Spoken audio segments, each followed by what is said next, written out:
নমস্কাৰ, জ্ঞান দৰ্শন চেনেললৈ সকলোকে স্বাগতম জনাইছোঁ।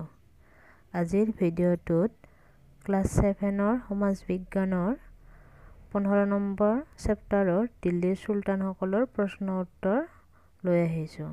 ভিডিঅ'টো সম্পূৰ্ণকৈ চাব। 1 ক নম্বৰ চুলতান মাহমুদে কেতিয়া আৰু কেইবাৰ ভাৰত আক্ৰমণ কৰিছিল? উত্তৰ 1000 খ্ৰীষ্টাব্দৰ পৰা 1027 খ্ৰীষ্টাব্দলৈ 17 বাৰ আক্ৰমণ কৰিছিল। খ নম্বৰ চাহাবুদ্দিন মহম্মদ নামৰ লোকজন ইতিহাসৰ পাতত কি নামেৰে বিখ্যাত? উত্তৰ মহম্মদ ঘোৰী নামেৰে বিখ্যাত। গ নম্বৰ তৰায়ণৰ প্ৰথম আৰু দ্বিতীয় যুদ্ধ কেতিয়া আৰু কাৰ কাৰ মাজত হৈছিল? উত্তৰ তৰাইনৰ প্ৰথম যুদ্ধ 1191 খ্ৰীষ্টাব্দত আৰু দ্বিতীয় যুদ্ধ 1192 খ্ৰীষ্টাব্দত পৃথ্বীৰাজ চৌহান আৰু মহম্মদ ঘোৰীৰ মাজত হৈছিল। খ নম্বৰ কুতুব মিনাৰৰ নিৰ্মাণ কোনে আৰম্ভ কৰিছিল আৰু কোনে শেষ কৰিছিল? উত্তৰ চুলতান কুতুবুদ্দিন আইবাকৰ দিনত আৰম্ভ হৈছিল আৰু চুলতান ইলতুৎমিছৰ দিনত সম্পূৰ্ণ হৈছিল। ঙ নম্বৰ চুলতানী যুগৰ প্ৰধানমন্ত্ৰী আৰু তেওঁৰ দপ্তৰক কি বোলা হৈছিল? উত্তৰ চুলতানী যুগৰ প্ৰধানমন্ত্ৰীক উজিৰ আৰু তেওঁৰ দপ্তৰক দিৱান-ই-উজাৰত বোলা হৈছিল। প্ৰথম 6 নম্বৰ আলাউদ্দিন খিলজীয়ে বজাৰ নিয়ন্ত্ৰণৰ দায়িত্ব কাৰ ওপৰত ন্যস্ত কৰিছিল? উত্তৰ দিৱান-ই-ৰিয়াসত আৰু চাহান-ই-মন্দি নামৰ দুজন বিষয়াৰ ওপৰত। দ্বিতীয় ছ ইক্তা কি?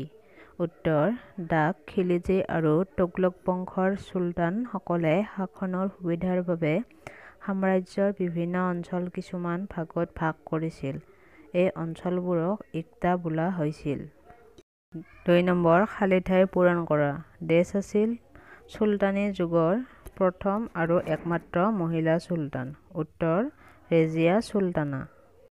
খ নম্বৰ ডেছ জয় কৰা আলাউদ্দিন খিলজীয়ে একমাত্ৰ চুলতান? উত্তৰ গুজৰাট, মালয়, ৰাজস্থান, দক্ষিণ ভাৰত।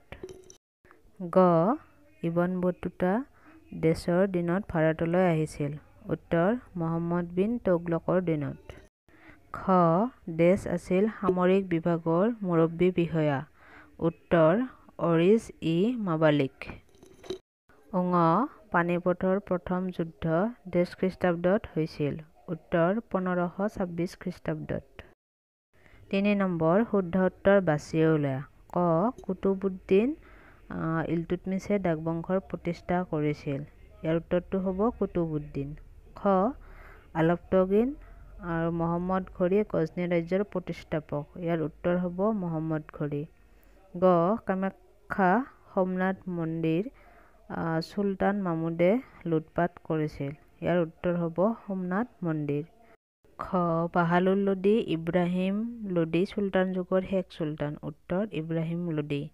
ঙ তুৰ্কী আফগানসকলে ভাৰতত 200 বছৰ 320 বছৰ ৰাজত্ব কৰিছিল? ইয়াৰ উত্তৰ হ'ব 320 বছৰ।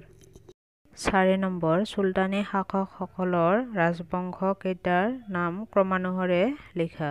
উত্তৰ ডাক বংশ, খিলজী বংশ, তুগলক বংশ আৰু লোদী বংশ। 5 নম্বৰ কামৰূপৰ ৰজা পৃথু আৰু কুতুবুদ্দিনৰ সেনাপতি বখতিয়াৰ খিলজীৰ সংঘৰ্ষৰ কাৰণ কি আছিল? এই সংঘৰ্ষৰ উল্লেখ ক'ত পোৱা যায়? উত্তৰ কুতুবুদ্দিনৰ সেনাপতি বখতিয়াৰ খিলজীয়ে চীন দেশ জয়ৰ পৰিকল্পনা কৰিছিল কিন্তু কামৰূপৰ মাজেৰে যাব লগা হোৱাত সেই সময়ৰ কামৰূপৰ ৰজা পৃথুৰ লগত সংঘৰ্ষত লিপ্ত হয়। এই সংঘৰ্ষৰ উল্লেখ উত্তৰ গুৱাহাটীৰ কানাই বৰশী বোৱা শিলালিপিত পোৱা যায়।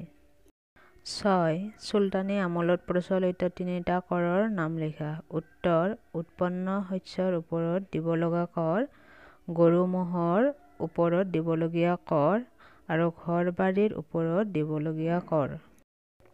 7 নম্বৰ আলাউদ্দিন খিলজীয়ে বজাৰ নিয়ন্ত্ৰণৰ বাবে গ্ৰহণ কৰা 3টা পদক্ষেপ উল্লেখ কৰা? উত্তৰ আলাউদ্দিন খিলজীয়ে বজাৰ নিয়ন্ত্ৰণৰ বাবে দিৱান-ই-ৰিয়াসত আৰু চাহান-ই-মন্দি নামৰ দুজন বিষয়াৰ ওপৰত বজাৰ নিয়ন্ত্ৰণৰ দায়িত্ব অৰ্পণ কৰিছিল। নতুনকৈ ব্যৱসায় কৰিবলৈ বিচৰা ব্যক্তিয়ে নাম পঞ্জীয়ন কৰিহে ব্যৱসায় কৰিব পাৰিছিল। দেশৰ আৱশ্যকীয় খাদ্য সামগ্ৰীৰ মূল্য নিৰ্ধাৰণ কৰি সাধাৰণ প্ৰজাক সকাহ দিছিল। ৮ নম্বৰ চুলতানী যুগৰ তিনিটা স্মৃতিচিহ্নৰ নাম উল্লেখ কৰা। উত্তৰ কুতুব মিনাৰ, আলাই দৰৱাজা, বেগমপুৰী মছজিদ। ৯ নম্বৰ দিল্লীত চুলতানসকলৰ পতনৰ ৪টা কাৰণ লিখা। উত্তৰ তুৰ্কী শাসকসকল কিছু পৰিমাণে স্বেচ্ছাচাৰী আছিল, ফলত ৰজা আৰু প্ৰজাৰ মাজত সমন্বয়ৰ অভাৱ দেখা গৈছিল। খ ধৰ্মীয় নেতা আৰু আমিৰ উমৰাসকলৰ অবাধ ক্ষমতাই ৰাজনৈতিক বিশৃংখলতাৰ সৃষ্টি কৰিছিল। গ এই সময়ছোৱাত ৰাজ্য বিস্তাৰৰ নামত যুদ্ধ বিগ্ৰহৰ সংখ্যা বাঢ়িছিল যদিও সেনাবাহিনীৰ উন্নয়নৰ ক্ষেত্ৰত চুলতানসকলে মনোযোগ দিয়া নাছিল।